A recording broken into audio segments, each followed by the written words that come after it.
Students, आज हम पाठ 9 छूट तथा कमीशन में सूत्र देखने के बाद सवाल देखेंगे। हम कौन कौन से सूत्र देखे हैं और कौन कौन से सूत्र इम्पोर्टेंट हैं प्रश्न संग्रह 9.1 करने के लिए, वो एक बार देख लेते हैं। तो ये सूत्रों का लिस्ट बना गया है। आपको भी जब प्रश्न संग्रह 9.1 करना होगा तो उससे शुरू करने से पहले ये सारे सूत्र लिख लेने हैं, जिसमें से ये पहला और दूसरा बहुत ही इम्पोर्टेंट है। और उसके बाद पांचवा और छठवां, तीसरा और चौथा जो है वो दूसरे से ज्ञात किया गया है। आप याद करके नहीं भी सुनाओगे तो भी चल जाएगा। आप लोगों को बोला गया था कि ये 6 सूत्र याद करके उसको ऑडियो ओरल बनाकर मुझे भेजना है। बहुत सारे बच्चे भेज रहे हैं और जो नहीं भेजे हैं तो वो कम से कम पहला और दूसरा सूत्र और साथ में पांचवा और छठवां जरूर याद करके सुनाएं, तभी वो 9.1 के सवाल समझ सकते हैं। अगर आप लोगों को सूत्र याद नहीं है तो ये सवाल समझना आप लोगों के लिए कठिन हो जाएगा। और अगर चाहते हो कि सवाल आसानी से समझ जाए तो आप लोगों को पहले सूत्र समझ लेना है। सूत्र कैसे ज्ञात किया गया है, उसका क्या अर्थ है, क्या परिभाषा है, इसके पिछले वीडियो में समझाया गया था।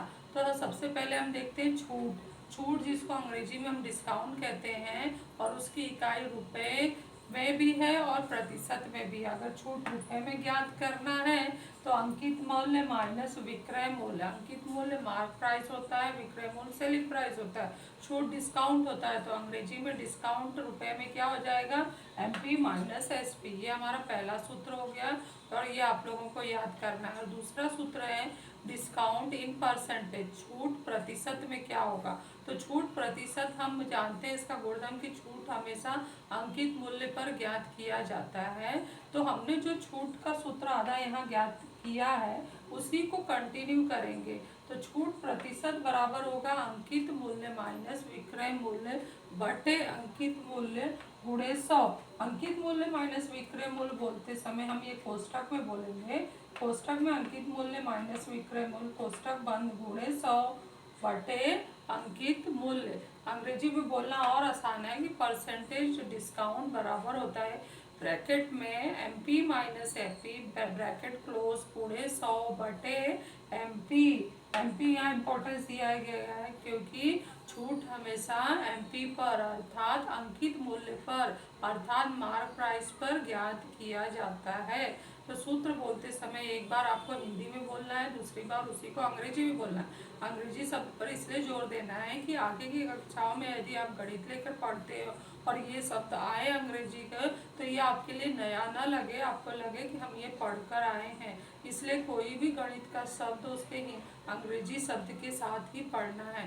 तो ये सूत्र बोलते समय एक बार आप हिंदी में बोलिए और फिर उसी सूत्र को अंग्रेजी में बोलिए, तो वो सूत्र का नंबर 1 होगा, लेकिन उसको हम 2 बार बोल रहे हैं, एक बार हिंदी में और एक बार अंग्रेजी में।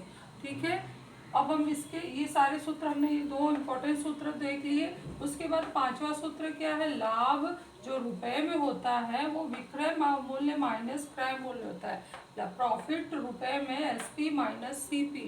और प्रॉफिट परसेंटेज में क्या होता है, तो जो हमने सूत्र यहाँ बोला है वही यहाँ रिपीट कर देना है कोष्टक में। कोष्टक के अंदर कोष्टक में SP माइनस CP कोष्टक बंद गुणे 100 बटे हमारा क्या होगा CP, क्योंकि प्रॉफिट हमेशा CP पर ज्ञात किया जाता है, डिस्काउंट हमारा MP पर ज्ञात होता है।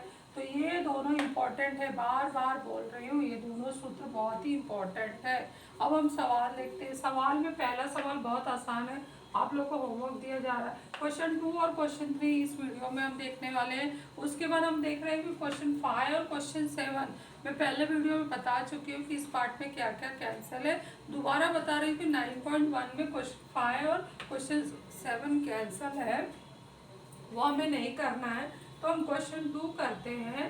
क्वेश्चन 2 में क्या दिया गया है, अंकित मूल्य जिसको हम मार्क प्राइस कहते हैं और उसका मूल्य दिया गया है रुपए 990। परसेंटेज छूट डिस्काउंट दिया है 10 और हमें बोला है विक्रय मूल्य सेलिंग प्राइस ज्ञात करो। तो देखो मैंने यहाँ हिंदी में भी लिखा है और अंग्रेजी में भी लिखा है और उसका मान दिया है, क्या क्या दिया है वो किताब से लिखा है और क्या निकालना है उसको क्वेश्चन मार्क किया गया है। तो बताओ इसमें हम कौन सा सूत्र लगाएंगे। तो जब भी कोई सवाल में परसेंटेज छूट आए तो हमें तुरंत परसेंटेज छूट का सूत्र लगाना है। तो ये दूसरा सूत्र बहुत ही इम्पोर्टेंट है। तो चलो हम दूसरा सूत्र यहाँ लिखते हैं। बच्चों में ये अंग्रेजी में शब्द लिखूंगी, उसका अर्थ मैंने यहाँ लिख दिया है। अंग्रेजी में झट से यहाँ लिखना हल करना आसान होता है। तो यहाँ मैंने नाम तो शुरू कर दिया परसेंटेज छूट, लेकिन आगे का मैं अंग्रेजी में लिख रही हूँ। ये क्या होगा, MP माइनस SP गुणे 100 बटे हमारा क्या होगा MP। तो परसेंटेज छूट कितना दिया है हमारा, परसेंटेज छूट है 10, MP है 990 माइनस SP कोष्टक बंद गुणे 100 बटे MP 990। तो हम क्या करते हैं, ये 100 हम यहाँ ले आते हैं, एक शून्य पहले काट लेते हैं, यहाँ पर एक कट रहा है और बचता है यहाँ पर 10। तो ये हो जाएगा 10 बटे 10, ये 10 यहाँ आ गया और यहाँ क्या बच रहा है 990 माइनस SP क्या होता है, सेलिंग प्राइस, विक्रय मूल्य। यहाँ लिखा गया, हिंदी इंग्लिश दोनों लिखा गया 99। ये 10 कट जाएगा, एक आएगा, तो 99 का गुणा हो गया 99 बराबर 990 माइनस SP। तो अभी SP को हम इधर इस तरफ पक्षांतर करते हैं, 99 को इस तरफ, तो SP बराबर हो गया 990 माइनस 99। तो SP बराबर हो गया 891 रुपये आ गया। तो हम विक्रय मूल्य, इसको हिंदी में लिख सकते हैं, विक्रय मूल्य बराबर, घटा के देख सकते हो, रुपये 891 रुपये। तो इतना आसान सा ये सवाल है। आपको इस पर ये अक्सर 2 या 3 नंबर के लिए पूछा जाता है। तो सूत्र में डाल दो मान, हल कर दो, पूरा नंबर आपको आसानी से मिल जाएगा। अब नेक्स्ट हम यहाँ इस सवाल को देखते हैं। इस सवाल को करने के लिए पहले सवाल पढ़ते हैं। सवाल हमें दिया है विक्रय मूल्य।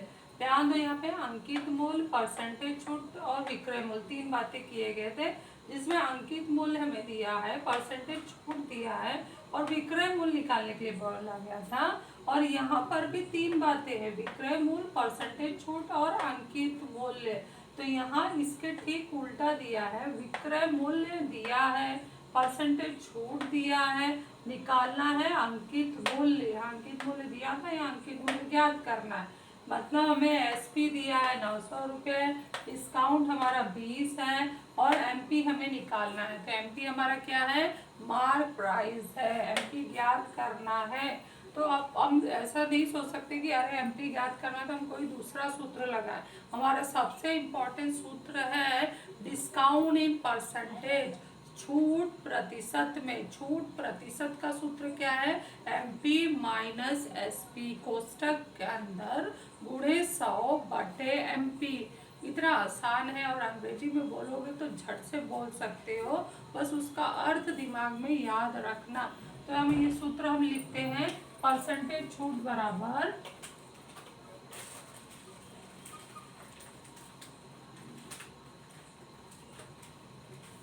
MP माइनस SP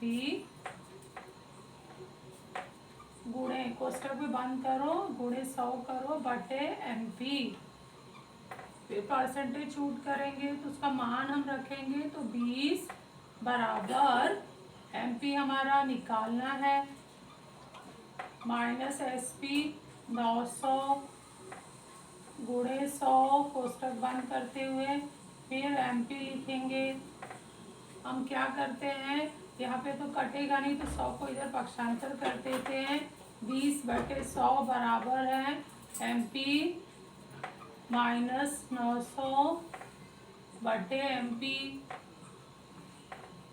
ये कट जाएगा, 0 0 2 और 10 बचा, 2 ऊपर है 10 नीचे, तो 2 एकम 2, 2 बचे 10, 1 बटे 5 आया, 1 बटे 5 बराबर MP माइनस 900 बटे MP।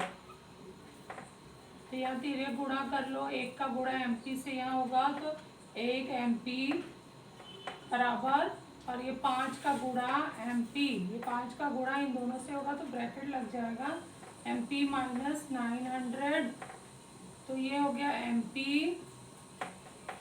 5MP minus 9×5=45, 4500। अब पक्षांतर कर दो, ये इधर ले जाओ और ये इस तरफ ले जाओ, तो 4500 यहाँ के धनात्मक हो जाएगा। 5MP यहीं पर है, ये MP उधर जा रहा है तो माइनस MP हो जाएगा। तो 4500 हटा के आएगा 4MP, तो 4500 बटे 4 MP आएगा। भाग दे दो, 4 एकम 4, 4 एकम 4, 10 आया, 4 दूनी 8, 4×5=20, 1125, मतलब MP बोलो या फिर अंकित मूल्य बराबर हमारा आ गया 1125 रुपये। ये हमारे दूसरे सवाल का उत्तर है। तो इतना आसान सवाल है, इसमें से हमने ये दोनों सवाल किया तो ध्यान से देखा कि हमारे इस सेकंड सूत्र का ज़्यादा उपयोग हो रहा है, इसलिए कुछ भी कर लो बच्चों, आपको ये सूत्र जरूर याद रखना है। पहला सूत्र और दूसरा सूत्र बार बार याद करना है। नेक्स्ट सवाल हम अगले वीडियो में देखते हैं।